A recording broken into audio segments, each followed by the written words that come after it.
मैं Amrendra Kumar. Welcome to AG point. मैं उम्मीद करता हूं कि आप लोग बहुत अच्छे होंगे और आप लोग की तैयारी बहुत अच्छी चल रही होगी। चलिए, आधुनिक भारत में आज हम जो पढ़ाएंगे, आधुनिक भारत में शिक्षा का विकास, है ना। सबसे महत्वपूर्ण चैप्टर है आधुनिक भारत में शिक्षा का विकास को समझिएगा।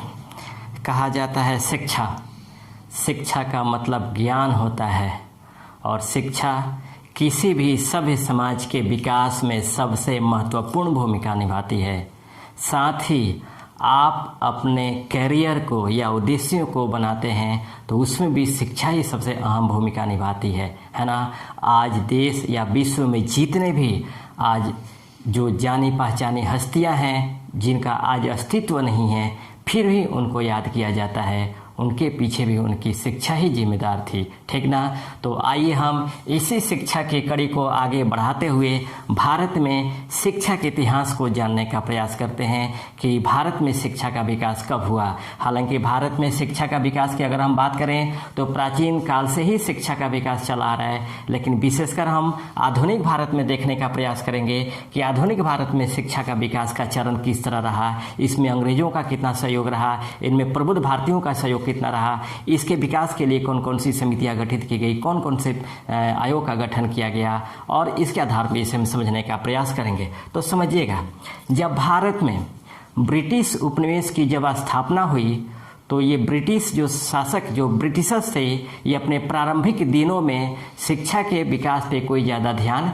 नहीं दिया। भारत में जब ब्रिटिश उपनिवेशों की स्थापना हुई तो वो अपने स्थापना के प्रारंभिक दिनों में शिक्षा के विकास पर कोई ध्यान नहीं दिया, क्योंकि उनका मुख्य उद्देश्य यही था कि भारत से जितना हो सके उतना धन को निचोड़ करके ले जाना था। यहाँ जन कल्याण के बात के लिए नहीं आए थे, बल्कि यहाँ एक विदेशी के रूप में आए थे, और इसी विदेशी के रूप में होने के चलते वह भारत में शिक्षा के विकास पर ज़्यादा ध्यान नहीं दिया। लेकिन समय जैसे जैसे बदलता गया वैसे वैसे अंग्रेजों को भारत में मानव संसाधन की आवश्यकता पड़ी, और उसी मानव संसाधन की आवश्यकता के ध्यान में रखते हुए उन्होंने शिक्षाओं का विकास किया। लेकिन भारत में उनके द्वारा शिक्षा के विकास करने का मुख्य उद्देश्य यही नहीं था कि भारतीयों को शिक्षित करना था, बल्कि उनका मुख्य उद्देश्य था यही था कि हम वैसे लोगों को उतना ही शिक्षित करें जितना हमारा काम चल जाए। इसी कड़ी में सबसे पहले आपको 1781 में वारेन हेस्टिंग ने आपको बंगाल यानी कलकत्ता में कलकत्ता मदरसा की स्थापना की, है ना। कलकत्ता मदरसा की स्थापना की, आप समझिएगा, कलकत्ता मदरसा की स्थापना की, है ना। 1781 में वारेन हेस्टिंग ने कलकत्ता में कलकत्ता मदरसा की स्थापना की। इस मदरसा की स्थापना के पीछे मुख्य उद्देश्य ये था कि इस्लामी सिद्धांतों को जाना जाए, साथ ही इससे न्याय से संबंधित जो उर्दू भाषा था, उनको विषय में जाना जाए, है ना, उर्दू भाषा को जाना जाए। इसी तरह आपको 1784 में विलियम जोन्स ने आपको कलकत्ता में एशियाटिक सोसाइटी ऑफ बंगाल की स्थापना की थी, है ना। Asiatic society of Bengal, Asiatic society of Bengal की स्थापना की थी, ठीक ना। एशियाटिक सोसाइटी ऑफ बंगाल की स्थापना की थी। इसका जो मुख्य उद्देश्य था ये था कि भारत के सभ्यता एवं संस्कृतियों को जाना जाए और उनके पुराने ग्रंथों का अध्ययन किया जाए, ताकि यहाँ की सभ्यता और संस्कृतियों को जाना जा सके कि इनका बनावट कैसा था। साथ ही आपको 1791 में जोनाथन डंकन ने वाराणसी में संस्कृत विद्यालय की स्थापना की थी, है ना। संस्कृत विद्यालय की स्थापना की थी समझिएगा, 1781 में कलकत्ता मदरसा की स्थापना और 1791 में संस्कृत विद्यालय की स्थापना। इन दोनों विद्यालयों की स्थापना के पीछे मुख्य उद्देश्य ये था कि उस समय भारत की जो न्याय व्यवस्था थी उसमें उर्दू और संस्कृत यानी भाषाओं का सबसे ज़्यादा प्रमुखता थी। इसलिए जो भारत में जो अंग्रेज थे वो न्याय व्यवस्था को नहीं समझ पाते थे, इसलिए कुछ भारतीयों को संस्कृत में शिक्षा देकर और उर्दू में शिक्षा देकर साथ ही अपने भी कुछ शिक्षा लेकर न्याय व्यवस्था को सुचारू रूप से चलाने के लिए उनको शिक्षित करने का प्रयास किया था। इसी में हम आगे चलते हैं तो आपको 1800 में लॉर्ड वेलेज़ली ने कलकत्ता में आपको फोर्ट विलियम कॉलेज की स्थापना की थी, है ना। फोर्ट विलियम कॉलेज की स्थापना की। इसका मुख्य उद्देश्य ये था, फोर्ट विलियम कॉलेज की स्थापना के पीछे मुख्य उद्देश्य ये था कि जितने भी असैनिक अधिकारी हैं, कर्मचारी हैं, उनको शिक्षित किया जाए। लेकिन आगे चल करके 1802 में इसे बंद कर दिया गया। फोर्ट विलियम कॉलेज को बंद कर दिया गया। हालांकि इसका जो मुख्य उद्देश्य था, लॉर्ड वेलेज़ली ने कलकत्ता में फोर्ट विलियम कॉलेज की स्थापना की थी जिसमें असैनिक अधिकारियों को शिक्षा के लिए व्यवस्था किया गया था, लेकिन 1802 में इसे बंद कर दिया गया, ठीक ना। तब आगे चलकर जैसे जैसे प्रबुद्ध भारतीयों का विकास हुआ, जैसे जैसे भारतीयों में शिक्षा का विकास हुआ, इन लोगों ने भारतीयों को शिक्षित करने के लिए अंग्रेजों से अपने अधिकारों की मांग शुरू कर दी, है ना। जब अधिकारों की मांग शुरू की तब अंग्रेज सरकार पे, कंपनी पे एक दबाव आई। तब जाकर के 1813 के चार्टर एक्ट में सबसे पहले 1 लाख रुपया प्रति वर्ष भारत के शिक्षाओं पर, भारतीय शिक्षाओं के विकास पर 1813 के चार्टर एक्ट में 1 लाख रुपया प्रति वर्ष खर्च करने का प्रावधान किया गया, है ना।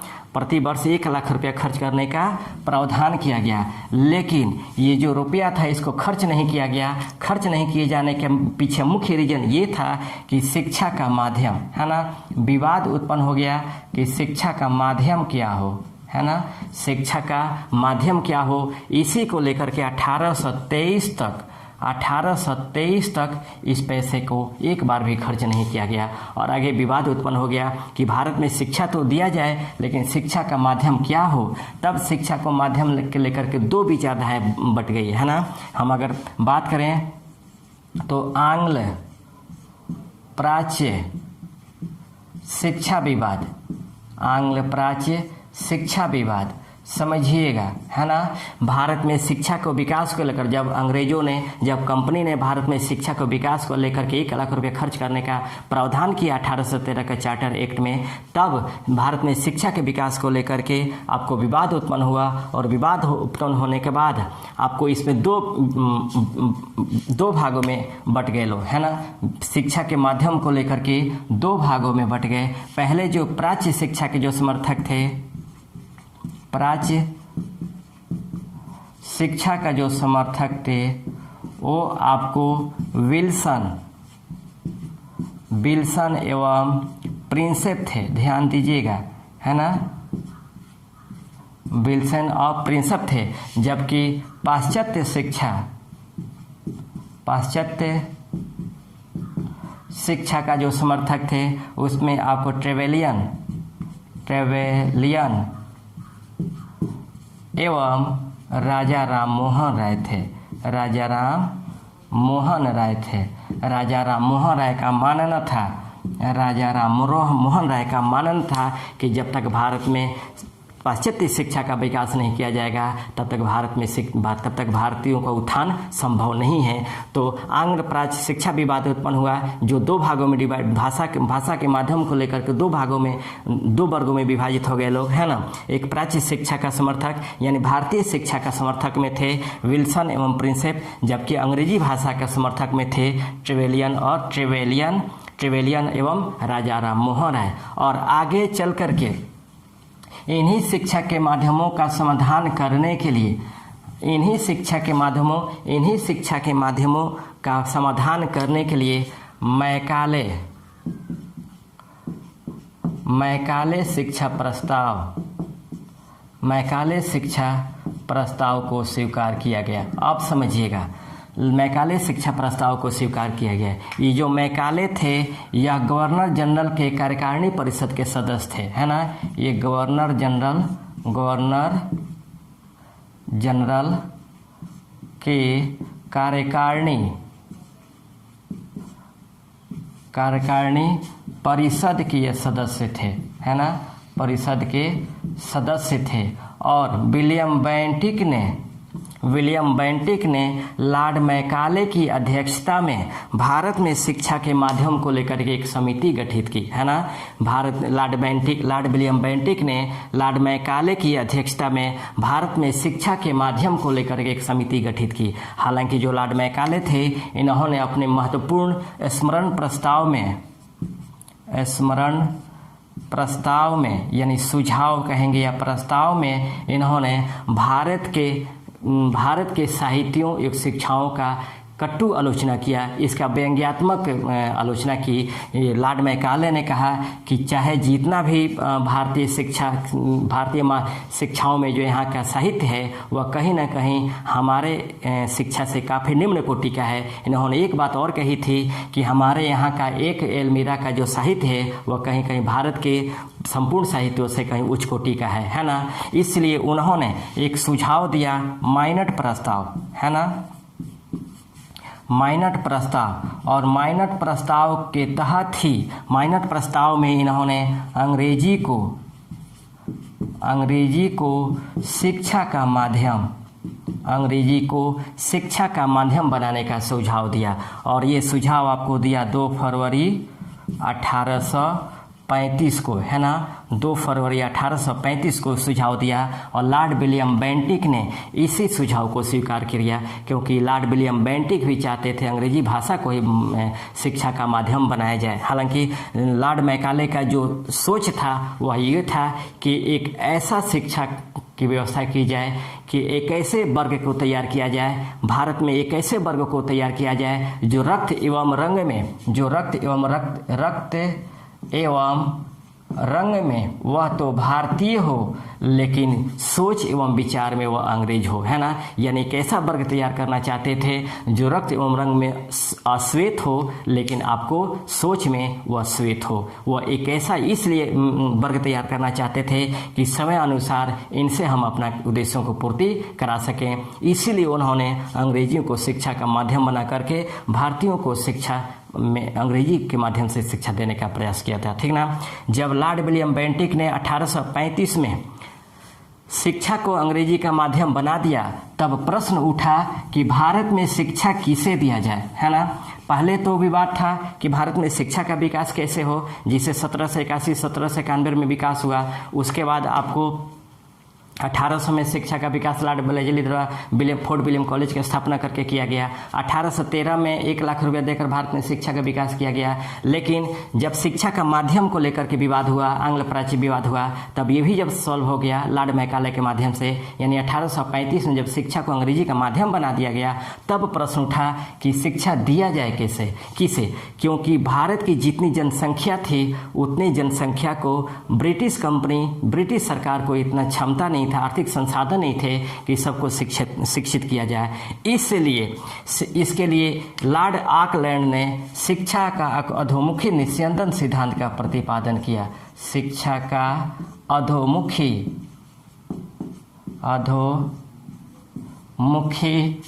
निस्यंदन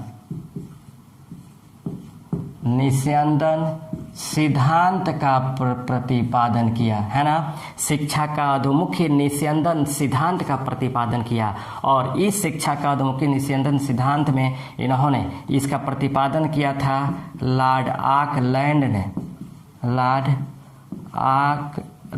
ने इसका प्रतिपादन किया था। और इन्होंने सुझाव दिया था कि शिक्षा उच्च वर्ग को दिया जाए, है ना, शिक्षा उच्च वर्ग को दिया जाए। और जब उच्च वर्ग शिक्षित हो जाएगा तो छन छन कर यह शिक्षा आपको निम्न वर्ग को मिल जाएगा, है ना। छन छन कर शिक्षा आपको निम्न वर्ग को मिल जाएगा, यह इन्होंने सुझाव दिया था। तो ये था आपको शिक्षा का अधोमुखी निस्यंदन सिद्धांत, जिसका प्रतिपादन किया था लॉर्ड आर्कलैंड ने, जिसमें प्रावधान किया गया था कि शिक्षा उच्च वर्ग को दिया जाए और उच्च वर्ग से छन छन करके शिक्षा निम्न वर्ग को मिल जाएगा, है ना। लेकिन ये सिद्धांत भी ज़्यादा सफल नहीं हो पाया। तब आगे चल करके शिक्षा को लेकर जब मांग तेज हुई, तब 1854 में लॉर्ड डलहौजी ने सर चार्ल्स वुड की अध्यक्षता में चार्ल्स वुड डिस्पैच का गठन किया। समझिएगा, Charles Wood dispatch, Charles Wood dispatch, है ना। चार्ल्स वुड डिस्पैच का जो गठन किया गया था वो 1854 में किसकी अध्यक्षता में? सर चार्ल्स वुड की अध्यक्षता में, सर चार्ल्स वुड की अध्यक्षता में। ये जो थे बोर्ड ऑफ कंट्रोल के उपाध्यक्ष थे, board of control, board of control का उपाध्यक्ष थे, है ना, उपाध्यक्ष थे। इन्हीं की अध्यक्षता में लॉर्ड डलहौजी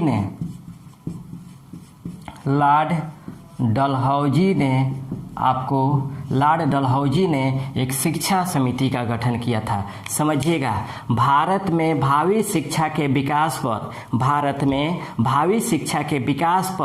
पहला जो समिति गठित की गई थी वह चार्ल्स वुड डिस्पैच की समिति गठित की गई थी, है ना। भारत में भावी शिक्षा के विकास पर जो पहली समिति की गठित की गई थी वह चार्ल्स वुड डिस्पैच की समिति गठित की गई थी। इसके पहले शिक्षा के भावी विकास को लेकर, यानी शिक्षा के विकास की योजनाओं को लेकर के कोई समिति गठित नहीं की गई थी। पहली जो समिति गठित की गई 1854 में चार्ल्स वुड डिस्पैच की गठित की गई, और इसको गठन किसने किया था? लॉर्ड डलहौजी ने किया था 1854 में।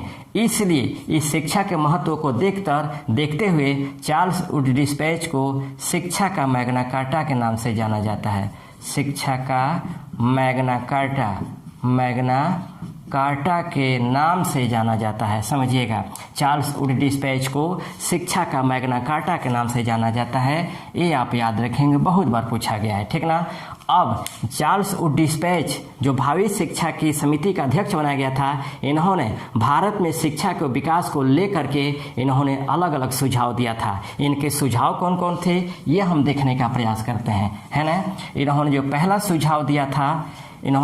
सुझाव दिया था वह ये सुझाव दिया था कि उच्च शिक्षा का माध्यम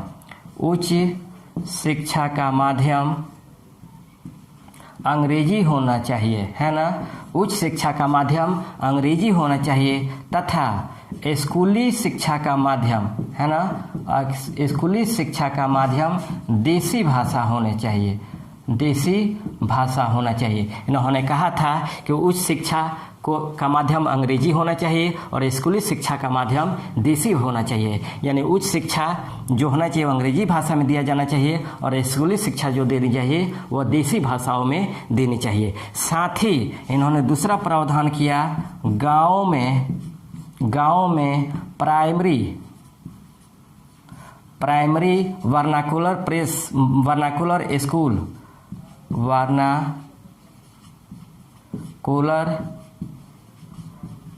को स्थापित किया जाए, है ना। इन्होंने सुझाव दिया था कि गांव में प्राइमरी वर्नाकुलर स्कूल को स्थापित किया जाए, जबकि जिलों में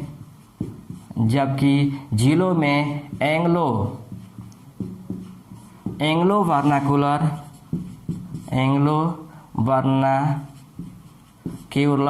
महाविद्यालय यानी कहा जाएगा इसे Anglo vernacular high school, Anglo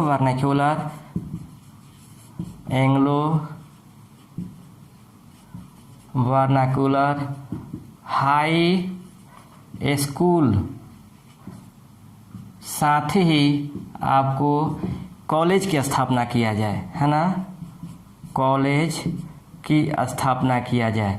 समझिएगा, इन्होंने दूसरा सुझाव दिया था कि गांव में प्राइमरी वर्नाकुलर स्कूल को स्थापित किया जाए, और जबकि जिलों में एंग्लो वर्नाक्यूलर महाविद्यालय अर्थात एंग्लो वर्नाक्यूलर हाई स्कूल तथा कॉलेज की स्थापना किया जाए। ये इन्होंने दूसरा सुझाव दिया था, है ना। उसके बाद इन्होंने जो तीसरा सुझाव दिया था, तीसरा सुझाव ये दिया था कि निजी प्रयत्नों के आधार पर भी, तीसरा सुझाव दिया था निजी प्रयत्नों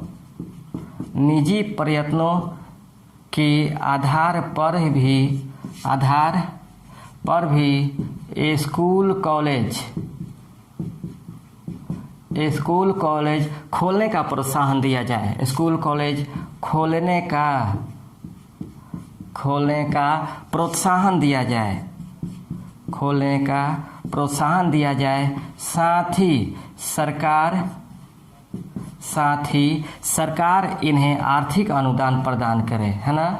सरकार इन्हें आर्थिक अनुदान प्रदान करे। यानी कहने का मतलब है कि प्राइवेट जो व्यक्ति हैं वो भी अपने स्कूल कॉलेज का स्थापना करें, है ना। ये सरकार की तरफ से सुझाव था, चार्ल्स वुड डिस्पैच की तरफ से सुझाव था कि निजी प्रयत्नों के आधार पर जो व्यक्ति चाहता है कि स्कूल कॉलेज खोलें तो उन्हें स्कूल कॉलेज खोलने का प्रोत्साहन दिया जाए, जिन्हें ये भी सुझाव दिया था, और सरकार उन्हें आर्थिक अनुदान प्रदान करें। जो व्यक्ति प्राइवेट अपने निजी पैसों से स्कूल कॉलेज खोलता है उसे राज्य सरकार द्वारा उसे आर्थिक अनुदान प्रदान की जाए, ये सुझाव दिया था, है ना।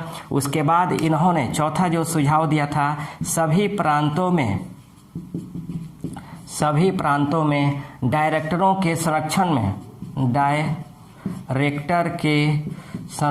में शिक्षा विभाग को स्थापित किया जाए, है ना।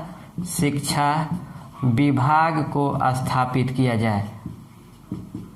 सभी प्रांतों में डायरेक्टर के संरक्षण में शिक्षा विभाग को स्थापित किया जाए। साथ ही प्रांतों के शिक्षा व्यवस्था को व्यवस्थित किया जाए।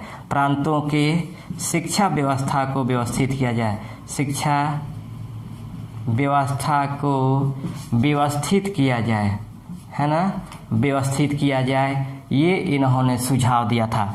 चौथे नंबर में सुझाव दिया था कि सभी प्रांतों में डायरेक्टर के संरक्षण में एक शिक्षा विभाग को स्थापित किया जाए और प्रांतों की शिक्षा व्यवस्था को व्यवस्थित किया जाए, ये चौथा में इन्होंने सुझाव दिया था। उसके बाद पांचवें में इन्होंने सुझाव दिया था कि लंदन के तर्ज पर आपको बंगाल, मद्रास एवं बम्बई में आपको विश्वविद्यालय खोला जाए, है ना, विश्वविद्यालय खोला जाए। इन्होंने सुझाव दिया था कि लंदन के तर्ज पर भारत में बंगाल, मद्रास एवं बम्बई में विश्वविद्यालय खोला जाए, ये इन्होंने सुझाव दिया था। साथ ही इन्होंने 6 नंबर में सुझाव दिया था कि व्यावसायिक शिक्षा के लिए आपको स्कूल कॉलेज को स्थापित किया जाए, है ना। स्कूल कॉलेज को स्थापित किया जाए। साथ ही इन्होंने लंदन के तर्ज पर शिक्षकों को प्रशिक्षित करने के लिए टीचर ट्रेनिंग खोला जाए, टीचर ट्रेनिंग की स्थापना किया जाए, ये इन्होंने सुझाव दिया था। और 8वें नंबर में सुझाव दिया था कि स्त्री शिक्षा के विस्तार किया जाए। स्त्री शिक्षा का विस्तार किया जाए। समझ जाइएगा, अगर आ जाए क्वेश्चन कि सर्वप्रथम किस समिति के तहत स्त्री शिक्षा के विकास पर बल दिया गया था, तो चार्ल्स वुड डिस्पैच के सुझाव पर बल दिया गया था। फिर समझिएगा, चार्ल्स वुड डिस्पैच जिसकी स्थापना 1854 में आपको लॉर्ड डलहौजी ने किया था। सर चार्ल्स वुड की अध्यक्षता में जो सर चार्ल्स वुड थे या बोर्ड ऑफ कंट्रोल के आपको उपाध्यक्ष थे, ठीक ना। उसके बाद इनके जो भारत में भावी शिक्षा के विकास पर सबसे पहले आपको चार्ल्स वुड-स्पेज का गठन किया गया था, इसलिए इन्हें शिक्षा का मैग्ना कार्टा के नाम से जाना जाता है। इन्होंने शिक्षा के विकास पर अलग अलग सुझाव दिए थे। पहला सुझाव दिया था कि आपको उस शिक्षा का माध्यम अंग्रेजी को रखा जाए, जबकि स्कूली शिक्षा का माध्यम देसी भाषा को रखा जाए। फिर उन्हें दूसरा सुझाव दिया था कि गाँव में आपको प्राइमरी वर्नाकुलर स्कूल खोला जाए, जबकि जिलों में आपको एंग्लो वर्नाकुलर हाई स्कूल तथा स्कूल कॉलेज को खोला जाए। उसके बाद तीसरा इन्होंने सुझाव दिया था कि सभी प्रांतों में डायरेक्टर के संरक्षण में आपको एक एक शिक्षा विभाग का स्थापना किया जाए। इसके बाद चौथा इन्होंने सुझाव दिया था कि व्यावसायिक शिक्षा के लिए आपको स्कूल कॉलेज की स्थापना करने का सुझाव दिया जाए। पांचवा सुझाव दिया था कि निजी प्रयत्नों पर स्कूल कॉलेज खोलने का प्रोत्साहन दिया जाए, जिसमें राज्य सरकार उनको अनुदान प्रदान करेगी। उसके बाद आपको लंदन के तर्ज पे बंगाल, मद्रास एवं बम्बई में विश्वविद्यालय खोले जाने का सुझाव दिया था। लंदन के तर्ज पे इन्होंने शिक्षकों को भारत में टीचर ट्रेनिंग को स्थापित करने का सुझाव दिया था और स्त्री शिक्षा के विकास पर इन्होंने बल दिया था। तो ये हमारे भावी शिक्षा के विकास पे पहला आयोग था आपको चार्ल्स वुड-स्पेज, है ना। मैं उम्मीद करता हूँ ये क्लास आपको पसंद आए होंगे।